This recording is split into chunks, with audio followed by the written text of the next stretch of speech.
اون چی که در فلسطین اتفاق افتاده و اتفاق میفته یک نسل کشی به معنای دقیق کلمه است و یک عاشورای تازه‌ایه و یک کربلای تازه‌ایه.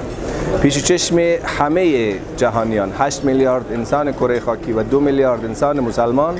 برادران و خواهرانشون در غزه به خاک خون کشیده میشن و بیش از 40,000 جمعیت نزدیک این 10-11 ماهی که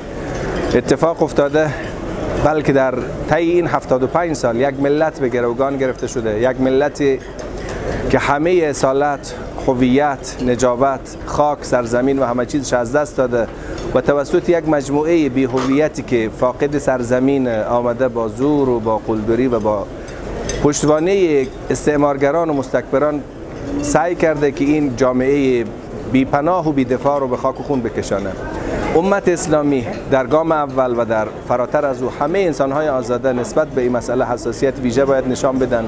حمایتشون از مسلمانان مظلوم در غزه و در فلسطین اعلام بکنن، نه فقط در زبان بلکه در عمل، در اقدام، هر کاری که ممکن باشه، هر کاری که امکان پذیر باشه این کار رو انجام بدن تا جلوی این فاجعه عظیم از همینجا هم گرفته بشه. ما امیدواریم یک روزی برسه که همه کسانی که در فلسطینن، چه مسلمانان، چه مسیحیان، چه یهودیان، در کشوری به نام فلسطین زندگی کنند و کسانی که مهاجرن از هر گوشه و کنار دنیا به صورت اجاره‌ای از اونجا منتقل شدن و آمدن، برگردن هر کدام به خاک و خانه خودشان و فلسطین و سرزمین فلسطین، غزه و قدس شریف به ساکنان اصلی خودش، به مسلمانان عزیز و به مسیحیان